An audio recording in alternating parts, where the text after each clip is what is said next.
I'm Sarah, see me. I'm Faith. I'm a singer-songwriter. See me. I'm John the Pennyman, and I want all of you to see me. Hi, my name is Mackenzie, and I like to bow. I want you to see me. Me, I'm O'Kyle. I want you to see me. My name is Stephen Biello. See me. They are our children, our neighbors, friends, and tonight, members of the Down syndrome community are asking you to see me. Good evening, I'm Katie Morse. We're so glad that you're joining us for this Buffalo Strong conversation about Down syndrome. March is Developmental Disabilities Awareness Month, and the 21st is designated specifically as World Down Syndrome Day. Did you know that Down syndrome is the most common chromosomal disorder in the country? Every year, about 6,000 babies are born with Down syndrome, and that means roughly 1 out of every 700 babies born in the U.S. is estimated to have Down syndrome. Over the next half hour, we'll be having an open and a candid conversation about Down syndrome, the challenges, the successes, and the obstacles that are facing this vibrant community. So our panel of experts are all mothers. They all have children with Down syndrome. We're going to be hearing from them in just a few minutes. But first, we want to help give you a better understanding of Down syndrome. For that, here's 7 News anchor Febin Casahoon. Down syndrome is the common genetic cause of intellectual disabilities, appearing in about 1 in 700 newborns. Most babies will have 46 chromosomes. Children with Down syndrome will have an extra chromosome on chromosome number 21. These small packages of genes determine how your body functions and forms. A crease in the palm or a gap between the first and second toe. There are, lower set eyes, lower set ears. We have blood tests that looked at 4 different levels in the blood in the mother at about 16 to 18 weeks, and that can be an early sign. 90% of the children that Dr. Ted Andrews sees at Oshai Robert Warner Rehabilitation Center in Buffalo have trisomy 21. It's when an egg or sperm cell may keep both copies of chromosome number 21 instead of just 1 copy. This is not inherited. Another condition called translocation occurs in about 4% of babies. It's rare, but can be passed down genetically. The third condition is Mosaicism. It's where there's an extra chromosome in some cells. This is not inherited. Specialists do an early intervention from pregnancy. That includes things like occupational, physical, speech therapy, as well as special instruction through teachers. Another resource is a nonprofit organization called Gigi's Playhouse. We have estimated that there are roughly 1,100 people living with Down syndrome in the Western New York area. So we have neared targeting half of this population in the short time we've been open. The organization helps families get the most out of their opportunities through free programs. When I had my son, I had a prenatal diagnosis 14 weeks into my pregnancy, and it was rough. It was really discriminatory. It was a dark, dark time, and I'm super grateful for it because I would have never done any of this. The Playhouse hopes to ensure a lasting acceptance in the world because they are truly capable. They do meet milestones at the same rate, just slower. So it's more of a waiting game a lot of the time. But boy, the celebrations are big when they do meet those milestones. Febin Casahoon, 7 News, Buffalo. Now, as you just heard Febin mention, there is an incredible resource for members of the Down syndrome community right here in Western New York. It is called Gigi's Playhouse. Its mission is to change the way that the world views Down syndrome and to send a message of acceptance for all. So right now, I'd like to welcome Emily Monshine. You heard from her in Febin's story. She is the executive director of Gigi's Playhouse in Buffalo. Emily, thank you for being with us here tonight. Thank you so much for having me. So Emily, I want to start talking to you about proper etiquette. This is something a lot of us might not be thinking about. We might not know how to approach it. But if we're meeting someone who is living with disabilities, what's the best way to address that person? You know, I think it's important to remember in conversing with an individual with a disability that you should converse with this person as you would converse with anyone. You shouldn't alter your conversation. Perhaps it's a good time to practice what good conversation skills look like being a good listener, being attentive to the person that you're speaking to, that kind of thing. But think of how you would like to be spoken to, and that's how you should speak to the individual you're talking to. And you and I spoke too about adults who are living with Down syndrome and a difficulty that they might face sometimes when they're trying to speak to someone. So what do you see happen a lot when other adults try to speak to an adult who's living with Down syndrome?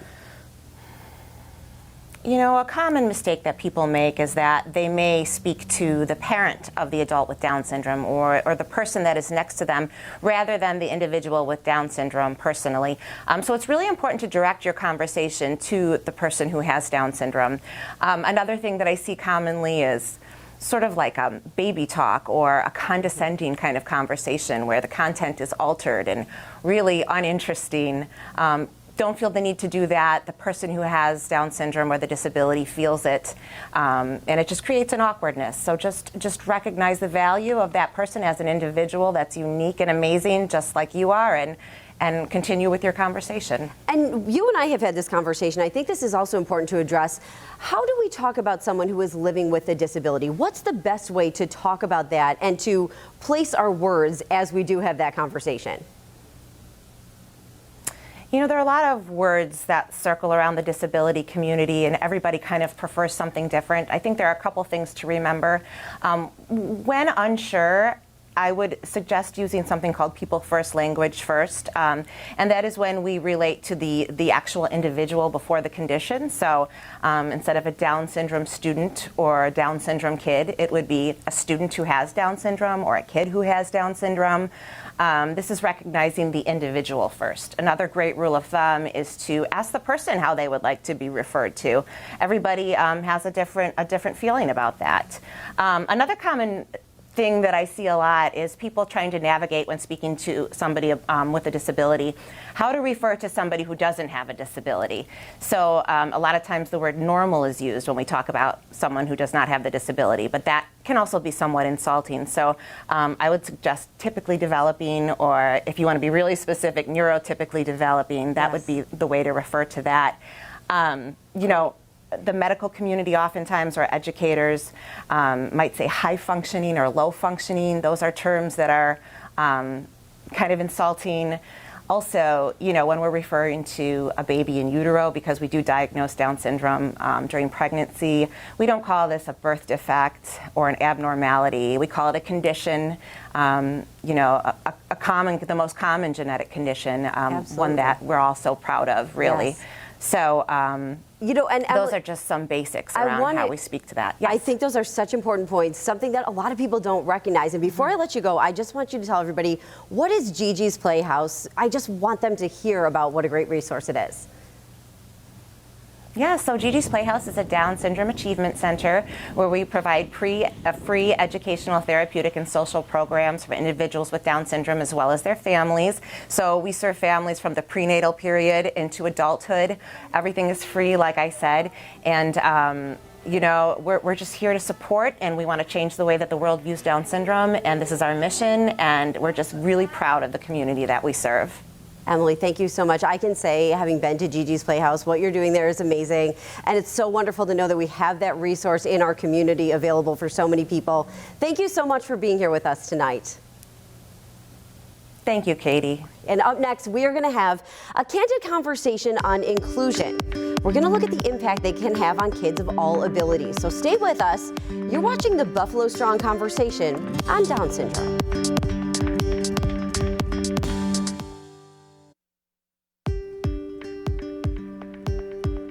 Welcome back to our Buffalo Strong Conversation on Down syndrome. For our next segment, we're talking about inclusion and the impact that it can have on all kids. Inclusive education means students with and without disabilities learn alongside one another in the same classroom setting, and lessons are accessible for all. So joining me to talk more about this is Karen Polizzi, whose young son has Down syndrome, and Amanda Schaus, who is the Director of Special Education in the Wilson Central School District. I want to thank you both for joining in this conversation tonight. We really appreciate you being here.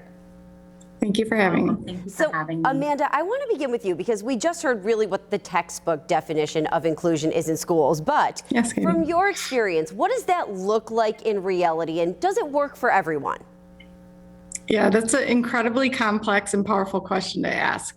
I was just talking to my dad last night on the phone. He's a retired special education teacher from the Letchworth Central School District. And he said, you know what, that's been a controversial hot topic since he started teaching in 1977. So when I first started teaching in 2001, I walked into the classroom. I was very exuberant and excited about being fully inclusive with all my students. And within 2 weeks, I panicked. I needed my related service providers, my speech teachers, OT, paraprofessionals to help me out because all of my students needed different things. They needed small group instruction. They needed individualized instruction. They needed movement breaks. They needed to get out and move. And I found that my dream of full inclusion was altered a little bit. So, that initial start for me changed my vision of what I believed from the textbooks was what inclusion was supposed to be. A few years later, I started teaching in a self-contained classroom and was continuously struggling and having this desperate need to provide inclusion opportunities for my students who were self-contained in a classroom all day long. Mm-hmm. And so we began trying to implement all of these inclusive strategies for these students who were in the same classroom all day with myself and my teacher's aides and paraprofessionals. And we kept hitting roadblocks with the students because they desperately wanted individualized support in the comfort of our small setting in the highly structured routine. So each need of all of these different kiddos was very different. Their inclusive needs changed. Right. Now as a director in Wilson, I've had the unique opportunity to explore how each student can experience inclusion in their academic journey, and it's been incredible. Creating a plan when they enter the district as a pre-kindergartner, sure, going to the universal pre-K. Yes. And watching them all the way through job opportunities in the building, in the community.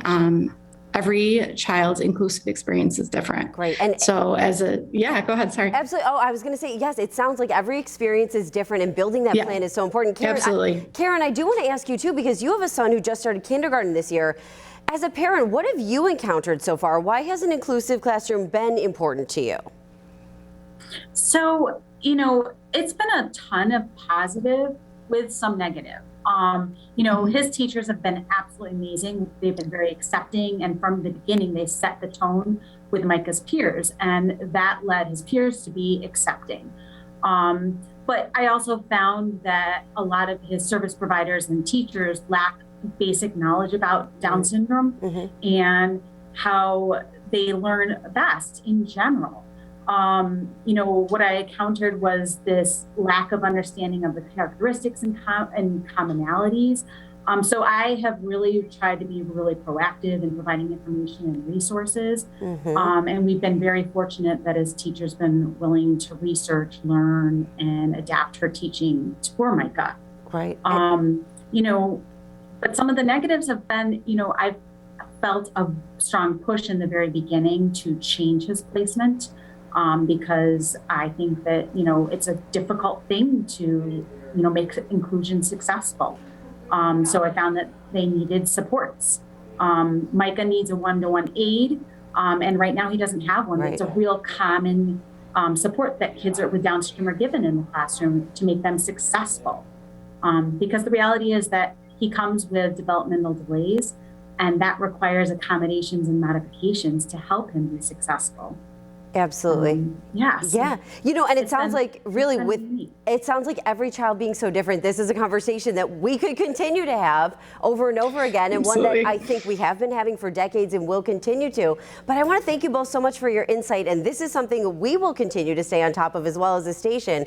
We really appreciate hearing from people who are going through it themselves. Well, coming up, looking to the future, we are going to hear from a local mom, also her adult daughter, about a major concern facing members of the Down syndrome community and their families as they age. You're watching this Buffalo Strong conversation on Down syndrome.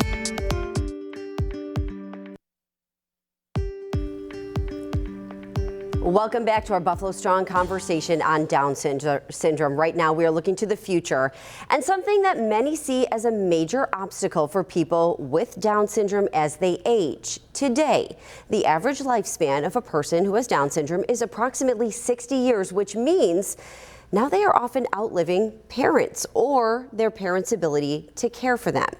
Many people are able to live on their own, but then finding appropriate housing is a huge obstacle. So what can be done to meet this growing need? Joining us now is Deb Flynn and her daughter Kaylee. Ladies, thank you so much for joining us tonight. Thank you, Katie. Deb, I'd like to start with you because you have an adult daughter, Kaylee, who's living with Down syndrome. What have you encountered as far as housing availability and options, and what are we missing in terms of adequate housing for people in this community? Well, in the Western New York area, including Rochester, there's a waiting list of about 1,200 for people with disabilities looking for housing. The really critical part of that is that there's a lot of people that are not on that waiting list because the housing that's available isn't appropriate for their child. And so the big crisis is not only in finding housing, but also in the choices that you get to make for the type of housing that's appropriate for your child. So the question, is there enough housing available, has a lot of layers, as you just talked about. Are we facing a housing crisis at some point for people who are living with Down syndrome who may outlive their parents as their parents age? Yeah, I think we are. You know, that's the thing that keeps us up at night as parents. It's the question we wrestle with all the time. What happens when we're gone? And the answer is different depending on the ability of each individual and how independent they are to live.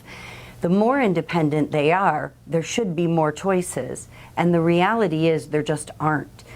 Finding a community where people could live amongst their peers, much like a 55 and older community, doesn't exist for our young adults with Down syndrome or people with special needs in general. And so we really think that we need to kind of get out of the box and think differently about the housing opportunities that are available, and not just kind of look from the past, but really look to the future and get creative.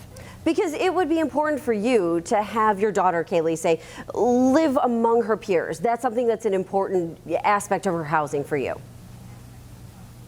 Very much so.